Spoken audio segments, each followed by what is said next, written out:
కూడా అయింది.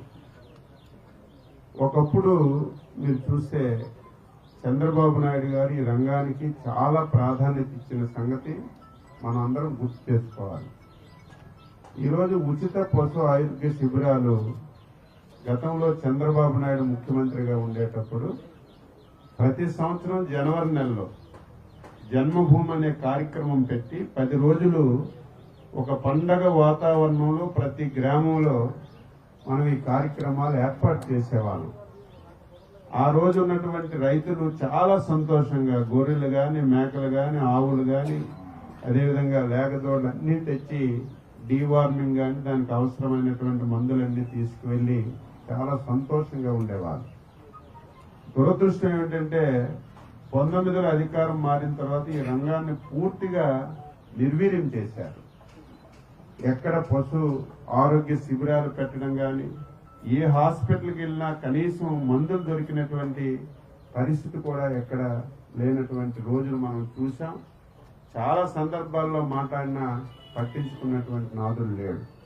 మళ్ళీ చంద్రబాబు నాయకత్వంలో ఎన్డీఏ ప్రభుత్వం వచ్చిన తర్వాత ఆర్థికంగా చాలా ఇబ్బందులున్నా, సమస్యలున్నా సరే ఇది చాలా ప్రాధాన్యతమైనటువంటి రంగం అని చెప్పి ఎట్టి పరిస్థితుల్లో దీన్ని మళ్ళీ ప్రారంభించాలని గత సంవత్సరం ఇదే నెలలో ఇదే తారీఖున మంగళగిరి కాన్స్టిట్యున్సీలో నేనే ప్రారంభించి రాష్ట్రం మొత్తం మీద చాలా బ్రహ్మాండంగా చేశాం.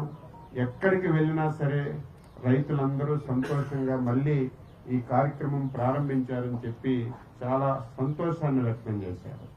మళ్ళీ అదే కార్యక్రమాన్ని ఈరోజు మనం గన్నవరం కాన్స్టిట్యున్సీలో ప్రారంభించాం. రాష్ట్రం మొత్తం మీద 31వ తారీఖు వరకు ప్రతి గ్రామంలో ఈ ప్రోగ్రాం పెట్టి ప్రతి యానిమల్కి డీవార్మింగ్ కానీ, అదేవిధంగా మిగిలినటువంటి వ్యాధులకు కావలసినటువంటి మందులన్నీ సరఫరా చేసే కార్యక్రమానికి శ్రీకారం చుట్టామనే విషయం మీ అందరికీ తెలియజేస్తున్నాను.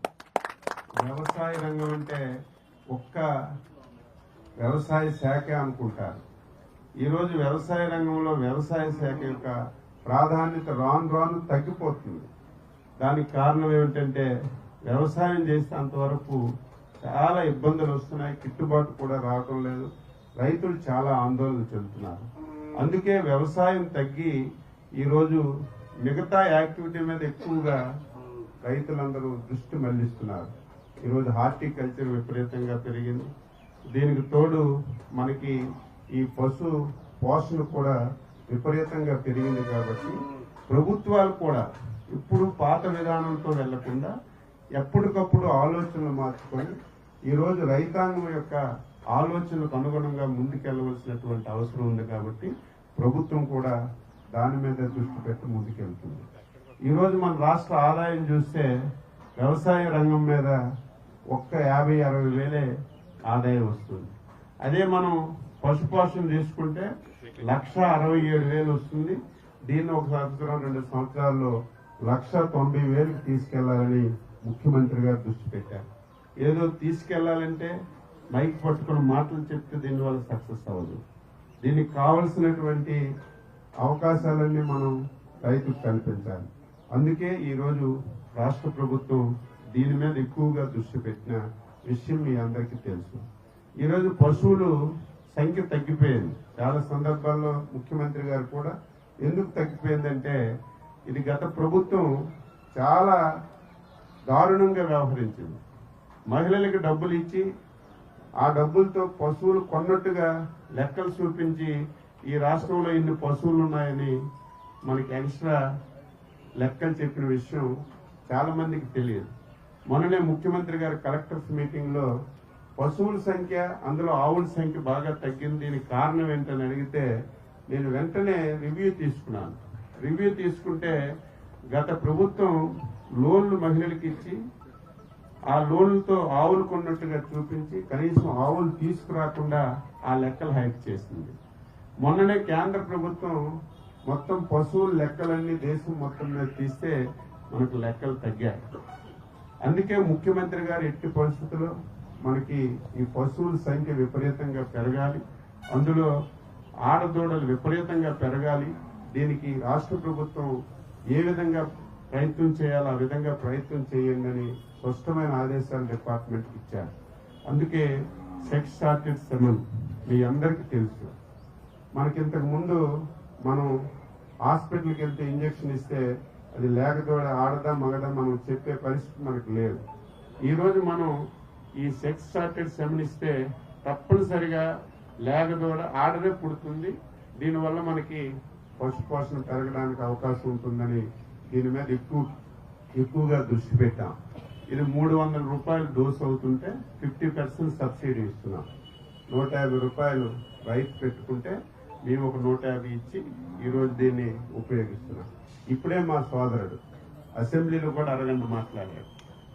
ఆంధ్రప్రదేశ్ అంటే ఒక ప్రౌఢ ఒంగోలు జాతి ఆవు కానీ ఒంగోలు జాతి ఎద్దు కానీ ఈ దేశంలో ప్రపంచంలో అగ్రగామిగా పేరు వచ్చినటువంటి వ్యవస్థ. ఈ బ్రీడ్ పూర్తిగా అంతరించిపోతుంది. అయితే ఇప్పుడే నేను అడిగాను, సెక్స్ షార్టేజ్ సెమన్ అన్నింటికీ ఉంది.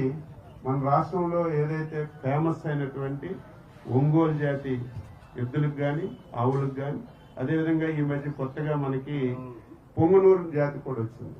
ఈ 2 జాతులకి లేవు. దీని మీద కూడా రాష్ట్ర ప్రభుత్వం దృష్టి పెట్టి కుప్పంలో ఒక ఎక్స్పెరిమెంట్ చేసి దీని మీద మనం సక్సెస్ అయ్యాం. అయితే మిగతా దగ్గరలో ఏదైతే మేల్ యానిమల్ ఉందో దాన్ని చంపేస్తున్నారు టెస్టింగ్ చేసి. ఈరోజు మనకి ఒంగోలు ఆవుకి ఎంత ప్రాధాన్యత ఉందో ఎద్దుకు కూడా అంతకంటే ఎక్కువ ప్రాధాన్యత ఉంది. దాన్ని మనం చంపకుండా కొత్తగా దానికి టెక్నాలజీ వచ్చింది. ఆ టెక్నాలజీ కూడా పెట్టి నేను సోదరుడికి మాటిస్తున్నాను, రాష్ట్ర రైతాంగానికి మాటిస్తున్నాను.